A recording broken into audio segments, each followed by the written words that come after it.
کو آ رہی ہے ویسی آخری آدمی ہو گیا. جب رب پہنچانا چاہتا ہے پہنچ جاتی ہے بات. جب اللہ تعالیٰ کسی کا پیغام عام کرنے کا ارادہ فرماتا ہے اور اس کے لیے سب سے ضروری شرط خلوص ہوتا ہے. للہ ہی بہت سے آدمی تقریر کر رہے تھے تو خدا کے بارش آ گئی, می برسنے لگا, مجمع بہت بڑا تھا, لوگ ہلکے پھلکے حرکت کرنے لگے تو حضور غوث اعظم نے نظر مبارک چڑھائی, دو جملے دعا کے عرض کرتے ہیں اے اللہ اگر تجھے لوگ تو دلوں کے حال جانتا ہے, مالک اگر یہ لوگ میں نے اپنے لیے جمع کیے ہیں تو تیز بارش برسائی ہی بتا دے, ضرورت ہی کوئی نہیں, اور اگر تیرے لیے جمع کیے ہیں تو پھر بھی مالک تیری مرضی ہے. لوگ کہتے ہیں یہ دعا کی غوث پاک کی, اور اصل اس کا ہم نے یہ دیکھا کہ سارے بغداد میں بارش ہوتی تھی پر جہاں غوث پاک کی محفل ہوتی تھی وہاں کوئی نہیں ہوتا. یہ تفسیر ہے, اخلاص. یہ پر کیا کریں اس سال میرے گاؤں کے میلے کی بھیڑ میں جو گم ہوا وہ ایک بھکارن کا لال تھا. اس فقیر کو تلاش کی متاع خلوص کی, پر مخلوق چپ رہی کہ یہ مشکل سوال یہ کہاں سے ملے. سب خلوص والا سوال ہی بڑا مشکل ہے. اس فقیر کو تلاش کی متاع خلوص کی اور مخلوق چپ رہی کہ یہ مشکل سوال تھا, یہ کہاں سے ملے. اور کچھ چیز چاہیے تو چلو مل جائے, گفتگو کرتے ہیں. اور گفتگو علمی فکری, 400 آدمی کاغذ قلم لے کے بیٹھتے تھے جو غوث پاک کی تقریر کے نکات نوٹ کرتے تھے. 400 لوگ بیٹھے اور غوث اعظم گفتگو کر رہے ہیں, تقریر ہو رہی, واز ہو رہی, لوگوں کو رسول کریم علیہ السلام کا دین بتایا جا رہا ہے. آپ دین کا کوئی کام بھی کرتے ہیں یہ آپ سے وقت بھی مانگتا ہے, قربانی بھی مانگتا ہے. بہت سارے لوگ یہ سمجھتے ہیں کہ فلاں آدمی نے کو بڑا اونچا اٹھا ہے, لیکن اس سے پوچھ لیں کہ جو اونچا اٹھا ہے اس کو بہت ساری جگہوں پہ بیٹھنا بھی چاہیے تھا پر اب بیٹھنے قابل نہیں رہا, اٹھتا ہی جا رہا ہے. دین کا کوئی کام نہیں. مدرسین پڑھاتے ہیں تو ان کو روز ہی پڑھانا ہے, ان کو رات کو کتاب دیکھنی ہے, ان کو صبح وقت پر ادارے آنے ہیں, ان کو طلباء کے سامنے بات کرنی ہے. جو آدمی جہاں جو کام بھی کرتا ہے وہ بہت زیادہ اس کے ساتھ وفا مانگتا ہے پھر کام ہوتا ہے. انسان کی ایک سوشل لائف ہوتی ہے اور جب وہ دین کے معاملات میں نکلتے ہیں تو پھر اسے بہت ساری جگہوں پہ آزمائش کا سامنا بھی کرنا پڑتا ہے. آپ نے کسی خطیب صاحب کو بلا لیا, آپ کے اشتہار چھاپ رہے, آپ نے تیاری کر لی, بہت سارے لوگ منتظر تھے, آپ کسی نے کہا آپ سے کہ ہم نے وعدہ نہیں کیا. ان کی کوئی سوشل لائف ہے, کسی جگہ خدا نہ خواستہ کسی کے انتقال ہو گیا, 100 معاملات ہیں. آپ کتنے پریشان ہیں, یہ صاحب آئے نہیں, اور وہ کتنے پریشان ہیں. ایسے ایسے سخت جملے بعد اوقات ہو جاتے ہیں کہ وہ ناقابل برداشت ہیں. اور چونکہ معروف لوگ ہوتے ہیں تو بہت سارے لوگوں کے پاس نمبر ہوتا ہے, صرف میزبانی نہیں, پتہ نہیں کون کون سی بات کر رہے ہیں اور کیا کیا بات ہے جو آپ سن رہے ہیں, اور آپ کا کیا احساس تھا کل تک, اور یہاں معاملات کس طرح کے ہوتے ہیں. یہ ساری باتیں آپ کو سننی ہیں, لیکن آپ کو اس کے ساتھ جڑ کے رہنا ہے. اگر آپ بامقصد زندگی گزار رہے ہیں, اگر آپ سمجھ رہے ہیں کہ میں کسی کام لگا ہوا ہوں, 70,000 آدمی غوث پاک کی تقریر سننے آ گیا, کہاں کہاں سے لوگ چلے, کوئی خچر پہ ہے, کوئی گھوڑے پہ ہے, کوئی گدھے پہ ہے, کوئی اتنی محنت سے لوگ سفر طے کر کے آتے ہیں کہ میں منگل والی محفل میں پہنچ جاؤں. پہنچ گئے لوگ, اللہ بڑا بے نہایت ہے. ہاں, بہت ساری جگہوں پہ آزمائش کی ہوتی ہے. لوگ 70,000 کے قریب جلسہ گاہ میں پہنچ گئے اور غوث اعظم رضی اللہ تعالیٰ عنہ کے صاحبزادے بھی انتقال کر گئے. دیکھا کہ بہت ساری جگہوں پہ آزمائش ہوتی. اب 70,000 آدمی دین کی بات سننے آئے اور مجمع لگا ہے اور محفل سج گئی ہے.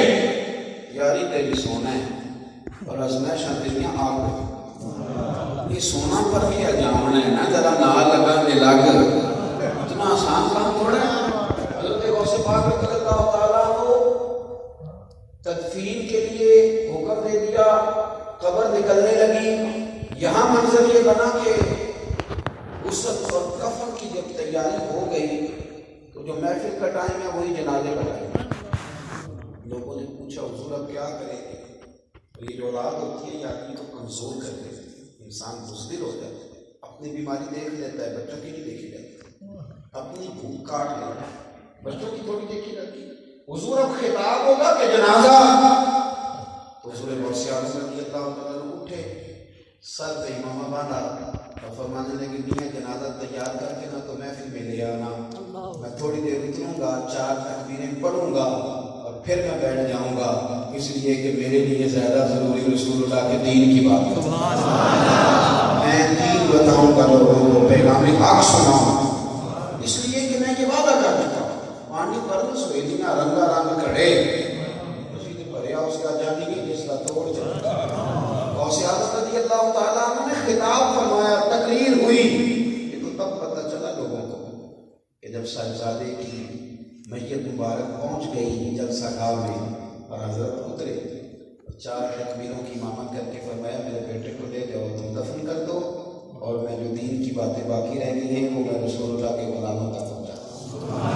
بڑا سوکھا کام ہے 11ویں کھانا، یہ تو مزیداری بڑی ہوتی ہے، اور اتنے شوق سے اور اتنے پریم سے آپ دیکھیں وہ وہاں جو اعتماد ہے اس 11ویں کی بنیادوں میں جو غوث اعظم کی محنت ہے، جو جد و جہد ہے، اور پھر آج کا تو اللہ تعالیٰ خیر کرے تعریفیں رہ گئی ہیں، ہمیں لوگ زیادہ پریشان نہیں کرتے ہیں، میرا ایسا کوئی مسئلہ نہیں، لیکن وہ کٹھن دور تھا۔ اب صوفیاء کے بارے میں اگر کوئی بات کرتا بھی ہے تو اللہ تعالیٰ کے فضل سے صوفیاء کی جماعت کو اللہ نے غلبہ عطا فرمایا۔ وہ اس زمانے میں جب واقعی صاحب بھی لوگ ایسے تھے جو بڑی تگڑی باتیں کرتے تھے اور کمال کر جاتے تھے اور بڑے بڑے سخت رویے لوگوں کے، لیکن یہ لوگ مقابلہ کرتے تھے، یہ میدان میں رہتے اور پھر بڑی بڑی باتیں سننی، بڑی بڑی باتیں۔ شیخ یحییٰ بن نجات طلباء کو پڑھایا کرتے تھے تو ان کے کچھ شاگرد بھی غوث اعظم کی تقریر سننے جاتے تھے، انہیں بھی بعض چیزوں پہ رائے کا اختلاف تھا۔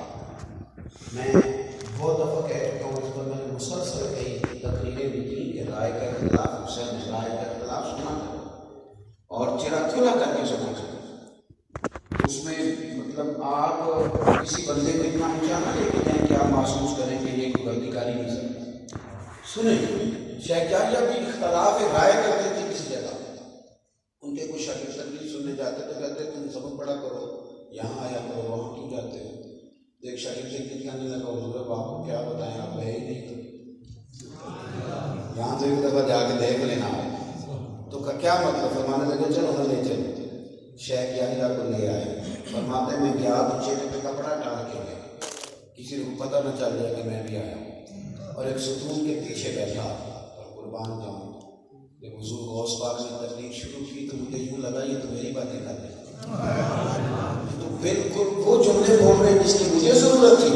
آپ فرماتے چہرہ چھپا کے کیا تھا، وہ پردہ کب ہٹا پتہ ہی نہیں چلا، اور وہ محفل کتنی لمبی تھی پتہ ہی نہیں چلا۔ آئیہ رات وصال دیوالی تیرا باہو بہار مکن نہ دے، فرماتے ہیں خدا جانے کیا معاملہ ہوا، محفل ختم ہو گئی، لوگ چلے گئے، شاگرد کہنے لگے استاد جی جانا نہیں، میں نے کہا جانا ہے پر پہلے پتہ کرو اپنی محفل کس کی، پھر دوبارہ آنا اور بیس نہیں کرنا۔ فرماتے ہیں کہ اگلی میں چونکہ وہ محفل ختم ہوتی تھی تو لوگ کھڑے ہوتے تھے، 4 آدمی وہاں سے کھڑے ہوئے، حضور توبہ کرتے ہیں، بے نمازی تھی آج کے بعد پڑھیں گے، 10 وہاں سے کھڑے ہوئے، حضور چور تھے، لوٹ کے مال کھائے، پکی توبہ بھی کرتے ہیں، مال بھی واپس کریں گے، آج کے بعد مزدوری کر کے کھائیں گے، وہ اصلاح ہوتی تھی۔ شیخ یحییٰ کہتے ہیں میں گیا محفل میں دھاگا لمبا سارا لے کے، آج میں نے گننا ہے کتنے بندے توبہ کرتے ہیں۔ گننے کا طریقہ یہ تھا اس دور میں کہ لوگ گرا لگا دینا، ایک گرا لگائی، دوسری لگائی، تیسری لگائی، ہماری محفلوں میں اب نوٹ گنے جاتے ہیں اور باقاعدہ پرچیوں والے بندے لے لاتے اور وہ سارے پہلے کیسا سیاح مطلب آپ دیکھیں ماحول ہے پہلے آپ ہی کھلان لے کر آپ ہی کٹھے کر دیں جی۔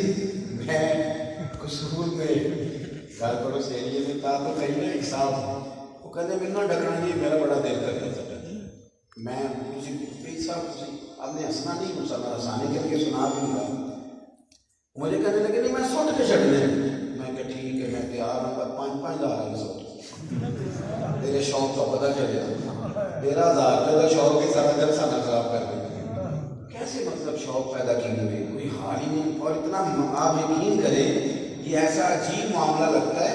اور میں ایک اور بات بھی آپ کو اس کو کہ اگر کوئی خلوص نیت سے بھی کرنا ہے تو اس کا اب جو جدید معاشرہ معاشرے پہ اثر ہے وہ ٹھیک نہیں ہے. آپ کو ہر آدمی کو دین دینا ہے کہ نہیں؟ کسی کو دو لوگوں کی شوق کی بھیڑ چڑھا دے گا سارا. آپ کو سمجھنا چاہیے چیزوں کو کہ یہ مذہب کی بات ہے کہ اس نے بھی سننی ہے جو لوگوں کی بتی نہیں لے کے آئے اس کا بھی یہ حال ہے. تو آپ کھڑے ہو کے دائرہ بنا کے بات ہی نہیں سننے دے رہے کسی کو. اس کا بھی تو کچھ آپ کو غور کرنا ہے. 12 نام بس مطلب بات بات سمیٹنے لگا ہوں. حضرت غوث اعظم رضی اللہ تعالیٰ عنہ کی محفل میں آج میں نے گننا ہے کتنے بندے توبہ کرتے ہیں. گنوں گا اس طرح کہ ایک بندہ کھڑا ہوگا تو ایک گرہ لگاؤں گا, دوسرا کھڑا ہوگا تو دھاگے پہ دوسرے کی گرہیں لگاتا جاؤں گا, بعد میں گن لوں گا کتنوں نے توبہ کی. کہتے ہیں میں بیٹھ گیا ممبر شریف کے قریب, تقریر ختم ہوئی, 5 بندے کھڑے ہوئے توبہ کرنے والے, 5 گرہیں لگائیں. پھر 3 کھڑے ہوئے, 3 گرہیں لگائیں. تو پہلے تو چند تھے تو گرہیں لگا رہا تھا, پھر 15 کھڑے ہونے لگے. پھر محفل میں سے 50 اٹھنے لگے. اب اتنی گرہیں کیسے لگتی؟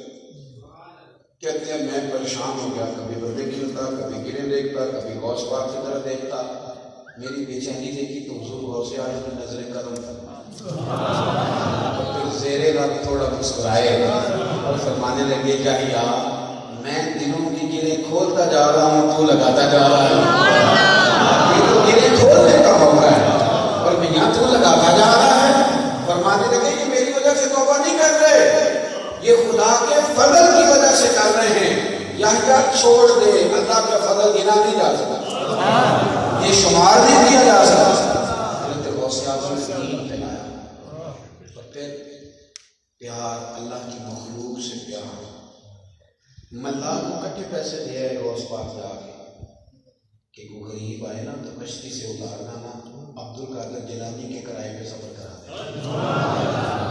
نام بھائی کو, ہوٹل والے کو اکٹھے پیسے دے آئے. تو روٹی کھانے آئے تو اٹھانا نا عبد القادر جیلانی کے پیسوں کا لنگر کرا. سبحان اللہ. سے بات رضی اللہ تعالیٰ انہوں نے اشک چھوڑی, انہوں نے پیار کیا, انہوں نے اللہ کی مخلوق کے ساتھ محبت کا رویہ روا رکھا. بہت سارے لوگ ایسے تھے جو اعتراض بھی کرتے تھے. 2000 دینار کا جوڑا پہن کے خطبہ دیتے تھے جمعے کو غوث پاک. راز ہو گیا میں نہیں کہوں گا, مجھے چنگے کپڑے لے کے دیتے ہو گے میرے ساتھ. انہوں نے کوئی ایسی کام میں بھی بات کوئی نہیں کی, لیکن یہ کہ غوث پاک نا ہمارے یہاں کو سازش ہوتی ہے. آپ کو پتہ ہے 27 والے دن چھوڑ دیتے ہیں کل صاحب, نہ کو درزی رہے تھے نہ کسی کے ہے نا جی. 27ویں شام کو دیتے ہو نا, درزی رہتا ہے دیتے ہی اس لیے کہ مولوی سبحان اللہ. حالانکہ یہ کام کو رمضان سے پہلے ہونے والا تھا. تو غوث پاک 2000 دینار کا جوڑا. ایک شخص کہنے لگا ایک شخص سے کہ آؤ یہ ملا نکاری علیہ الرحمٰن نے اس کو لکھا ہے, چلو میں تمہیں اپنے غوث پاک سے ملاؤں. کہتا میں نہیں جاتا. اسے پیار تھا, محبت ہوتی ہے تو بندہ کہتا ہے ساری لے کے چل گیا. وہ کہتا جب میں چلا گیا لے گیا اپنے اس دوست کو ساتھ, حالانکہ وہ مدرس بھی تھا, اعتراض بھی کر رہا تھا. جب لے گیا تو وہاں 50 عربی نسل کے گھوڑے بندے ہوئے. اور عربی نسل کا گھوڑے کا مطلب آج یہی سمجھ لیں جس طرح کسی بندے نے آج لیا کروزر رکھی 1.25 کروڑ کی گاڑی جس کے پاس, عربی نسل کے 50 گھوڑے. فوراً اس نے اعتراض ڈالا, کہنے لگا کیا ضرورت تھی پیر صاحب کو 50 گھوڑے رکھنے, ایک سے نہیں گزارا ہوتا. اس بیچارے کے پاس جواب بھی کوئی نہیں. کہنے لگا یار بات تو تیری ٹھیک ہے, پوچھوں گا. اسی طریقے سے جان چھڑائی. اب وہاں سے نا واپس آ گئے. یہ روز دوسرے چوتھے دن ملتا, دوست تو تھا ہی. تو کہتا پوچھا پیر صاحب سے 50 گھوڑے کیوں رکھے؟ یہ بیچارے شرم سر آخر یہ بدتمیزی پہ اتر آیا, لفظ کچے ادا کرنے لگا. ایک رات میں ہوا کہ شدید تکلیف ہوئی وجود میں, اور ایک طبیب, 2 بڑے, پھر تکلیف بڑی تو سب سے بڑے طبیب کے پاس گیا, بغداد گیا. یہ اعلان میرے رب کا ہے کہ جس نے میرے ولی سے دشمنی کی, میرا اعلان ہے. اور اعلان بھی جنگ کا, جنگ کا اعلان ہے, جنگ کا. تو وہی تو جرم ہے, سود نہ چھوڑا اور ایک ولی سے دشمنی کی, تو اعلان جنگ ہے. لوگ اسے بڑا معمولی کام سمجھتے ہیں. ماں جس کے مرضی بارے میں بات کر دیں گے آپ اٹھ کے. تو بغداد کے سب سے بڑے طبیب کے پاس گیا تو اس نے کہا مینا تیرا علاج ممکن ہے, لیکن عربی نسل کا گھوڑا ہو اس کا جگر نکالے گا, اس کے کچھ حصوں سے دوائی بنے گی, وہ تجھے کھلائے گا. گھوڑے 50 چاہیے تمہیں. بندوبست ہے تو ٹھیک ہو جائے گا، ورنہ مرنے کے لیے تیار ہو جائے۔ اب دوست کے پاس گیا، مرتا کیا نہیں کرتا، کہنے لگا چل میرے ساتھ، منت کرتے ہیں۔ اس نے کہا نہیں جانا، کہنے لگا میں اپنے چھوٹے بچوں کا حوالہ دوں گا، میں اپنے بوڑھے ماں باپ کی بات سناؤں گا، میں ان کے پیر پکڑوں گا، میں معافی مانگوں گا، میں منت کروں گا۔ ایک دفعہ چلا آ گئے، سارے رستے ذہن بناتا ہے کہ کس طرح کر کے حضرت کو منانا ہے، لیکن جیسے ہی سرکار غوث پاک کی چوکھٹ پہ قدم رکھتا، میرے محبوب فرماتے ہیں مومن کی فراست قلبی سے ڈرا کرو، فَإِنَّهُ يَنظُرُ بِنُورِ اللَّهِ، یہ اللہ کے نور سے دیکھتا ہے۔ جیسے ہی قدم رکھا تو کہتے کوئی منت نہیں کرنی پڑی، غوث پاک مسکرا کے فرمانے لگے تو نے دیر کر دی آنے میں، تو نے ایک دن میری گلی سے گزر رہا تھا، میں نے تیرے چہرے پہ نظر ڈالی تو پتہ چلا تو بیمار ہو جائے گا، اور تیرا علاج عربی نسل کے گھوڑوں سے ہوگا، میں نے 50 کیا کرنے تھے تیرے لیے لا کے رکھے، تیرے لیے رکھے ہیں، اب چارہ بھی میرے پوری نہیں ڈالیں گے، بندے کی نہیں رہیں گے تو روز دے کر جایا کر، ذبح کر، جگر نکال، دوائی کھا تو ٹھیک ہو جا، اسی لیے لا کے رکھے۔ حضرت غوث پاک رضی اللہ تعالیٰ عنہ کو اللہ نے، یہ جو ہمارے لوگ بہت سارے کہتے ہیں نا کہ آپ کہتے ہیں ولی کہہ دے تو ہو جاتا ہے، تو ایک تو ہمارے پاس دلیل ہے کہ حضور نے فرمایا جب بندہ کثرت عبادت کرتا ہے تو پھر اللہ اس کی زبان بن جاتا ہے، ہاتھ بن جاتا ہے، یہ دلیلیں ساری موجود ہیں۔ ایک عقلی بات بھی ہے، اس کو بھی سمجھ لیں۔ جس بندے کو 12 سال ہو گئے ہیں، 14 سال بیڑی گاڑی چلاتے ہیں، اس کے گھر میں کوئی تقریب آ جائے نا 2 دن کی تو میں 3 پروگرام بھی چھوڑ دیتا ہوں، کہتا ہوں دوستانہ بنا ہے، خدمت بڑی کری ہے، چھوڑ دیتے ہیں۔ میری بات بھی سمجھ رہی ہے؟ ہمارے ساتھ اس کا رشتہ ہو خدمت کا، چند سالوں کا 3-3 4-4 دن وقت کر دیتے کہ یار اس نے خدمت بڑی کری ہے تو یہ جیسے کہتا ہے ویسے کر لیں گے۔ اور میرے بھائی آپ سمجھ لیں جو ہماری خدمت کرے 4 دن ہم اس کی فٹافٹ بات مان لیتے ہیں، تو جو 40 سال رب رسول کی دین کی نوکری کرے وہ بھی جب گئے تو اللہ رسول مان لیتے ہیں۔ اس میں پریشانی کہاں آ گئی؟ اس میں کون سی ایسی چیز ہے جس میں لوگ پریشان ہو گئے؟ بھائی تو یہاں نوکری کرے کسی بھی بزرگ کی وہ بھی مان لیتے ہیں، کہتے ہیں یار کتنا گزار پڑا، بڑی ڈیوٹی کرنی ہے، 40 سال دین کی نوکری کرے، اس کے بھی جب رب مانتے ہیں تو پھر رب مان لیتا ہے۔ اتنا زیادہ جمع ہے کرام کا، اس کو سمجھ کے رکھے، بس اپنے بزرگوں کی خلاف سے دل کو تھوڑا سا ٹھنڈا کریں، ذہنوں کو تھوڑا سا کھلا کریں، وسیع کریں۔ آپ یقین کریں کہ آپ اگر تھوڑے سے بڑے ہو جائیں گے نا تو آپ کو محسوس ہوگا کہ میرے زمانے میں بڑے سارے اپنے ہو گئے، اور اگر آپ محدود ہوتے جائیں گے تو پھر بس آپ رہ لیں گے یا وہ رہ جائے گا جو صبح شام آپ کو کہتا ہے کہ بس تھوڑی